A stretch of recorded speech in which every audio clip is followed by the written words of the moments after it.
날마다 쓰는 나의 신앙일기 TV 데일리 큐티 나무향기입니다. 오늘은 히브리서 8장 4절부터 5절을 묵상하겠습니다. 예수께서 만일 땅에 계셨더라면 제사장이 되지 아니하셨을 것이니 이는 율법을 따라 예물을 드리는 제사장이 있음이라. 그들이 섬기는 것은 하늘에 있는 것의 모형과 그림자라.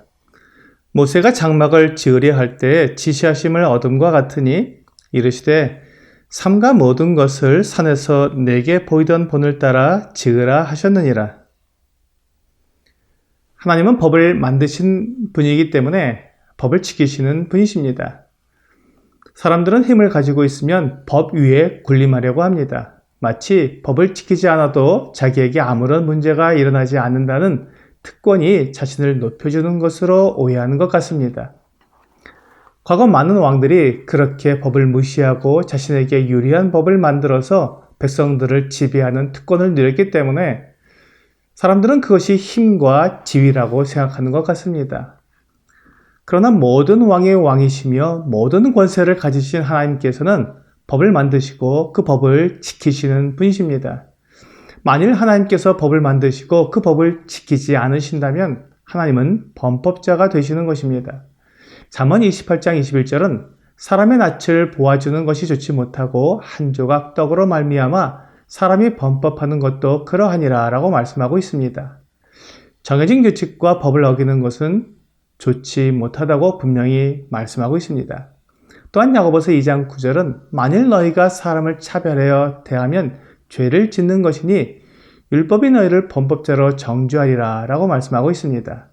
하나님은 사람들에게 법을 만들어주신 분이시며 그 법을 기준으로 사람들을 심판하시는 분이십니다. 그러므로 하나님은 법을 지키십니다. 하나님께서 의로우시다고 말씀하시는 것이 바로 이것입니다. 하나님은 모든 법을 정확히 지키시는 분이십니다. 하나님께서 이스라엘 백성들에게 율법을 주셨습니다. 그 율법 가운데는 제사장이 되는 것에 관한 법이 들어있습니다. 제사장은 레위 지파 아론의 자손들에게 맡겨진 임무였습니다. 출애굽기 29장 9절은 아론과 그의 아들들에게 띠를 띄우며 관을 씌워 그들에게 제사장의 직분을 맡겨 영원한 규례가 되게 하라. 너는 이같이 아론과 그의 아들들에게 위임하여 거룩하게 할지니라 라고 말씀하고 있습니다. 하나님께서 이같이 법을 정하시고는 이 법을 어기면 범법자가 되실 수밖에 없으며 사람들을 율법을 기준으로 심판하실 수 없게 됩니다. 이것은 하나님이 될 수 없게 만드는 것입니다.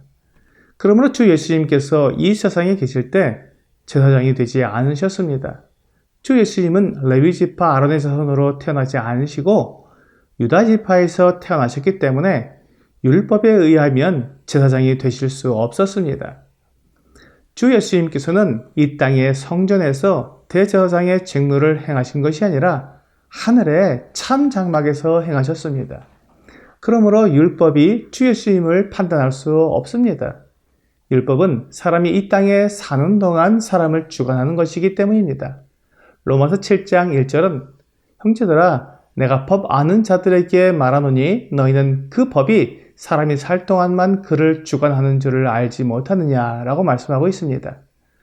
그렇기 때문에 우리 주 예수님께서 하늘에서 대제사장의 직무를 행하셔도 아무런 문제가 되지 않는 것입니다. 율법의 범위를 벗어났기 때문입니다. 멜기세덱의 경우도 마찬가지입니다. 율법이 이스라엘 백성들에게 주어지기 전에 멜기세덱이 제사장의 직무를 수행했기 때문에 아무런 문제가 되지 않았습니다. 아직 주어지지 않은 율법으로 멜기세덱을 판단할 수 없습니다. 마찬가지로 주 예수님은 이 땅에서 제사장이 되시지 않으셨기 때문에 율법으로 주님을 판단할 수 없습니다.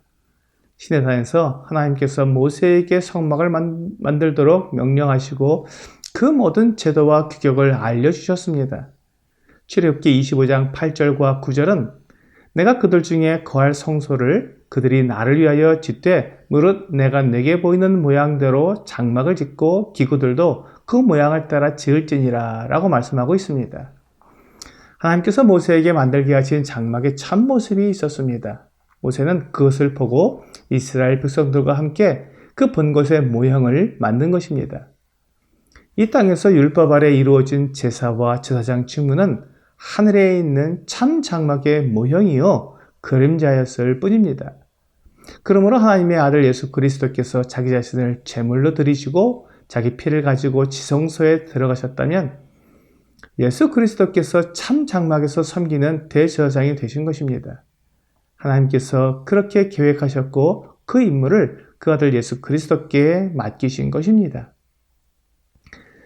이것이 하늘나라의 법이며 하나님께서 정하신 것입니다. 그렇다면 하늘에 있는 참 장막의 대제사장과 이 땅에서의 모형으로 만든 성막의 대제사장을 비교한다면 누가 더 크고 완전하겠습니까? 당연히 하늘에 있는 참 장막에서 섬기는 대제사장이 참 대제사장이시며 훨씬 더 크고 완전한 대제사장이심이 분명합니다. 이 세상에서 대제사장의 중보가 매우 큰 효력이 있었다면 하늘에서 참 장막에 들어가셔서 우리를 위해 중보하시는 주 예수님의 중보는 얼마나 큰 효력이 있겠습니까? 디모데전서 2장 6절은 하나님은 한 분이시요 또 하나님과 사람 사이의 중보자도 한 분이시니 곧 사람이신 그리스도 예수라 라고 말씀하고 있습니다. 우리 주 예수님은 하나님과 사람 사이의 완전한 중보자가 되시기 위해 사람이 되신 하나님의 아들이십니다. 그러므로 하나님과 사람 사이의 완전하고 유일한 중보자라고 말씀하고 있는 것입니다. 우리의 참 대제사장은 예수 그리스도 한 분뿐입니다. 그렇다면 나는 누구에게 속하여 하나님 앞으로 나아가기를 원하십니까?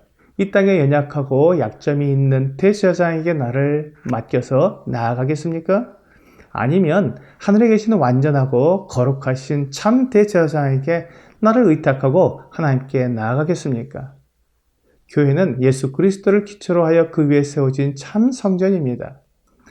에베소서 2장 20절부터 22절은 너희는 사도들과 선지자들의 터 위에 세우심을 입은 자라. 그리스도 예수께서 친히 모퉁이 돌이 되셨느니라. 그의 안에서 건물마다 서로 연결하여 주 안에서 성전이 되어가고 너희도 성령 안에서 하나님이 거하실 처소가 되기 위하여 그리스도 예수 안에서 함께 지어져 가느니라 라고 말씀하고 있습니다. 오늘의 적용 질문을 보겠습니다. 모형으로 지은 참 장막과 참 장막 중에 나는 어느 장막에 속하기 원합니까? 하나님은 교회를 참된 성전으로 삼으셨습니다. 예수 그리스도는 교회의 머리이십니다. 그러므로 예수 그리스도께 속하는 것이 참 장막에 속하는 것입니다.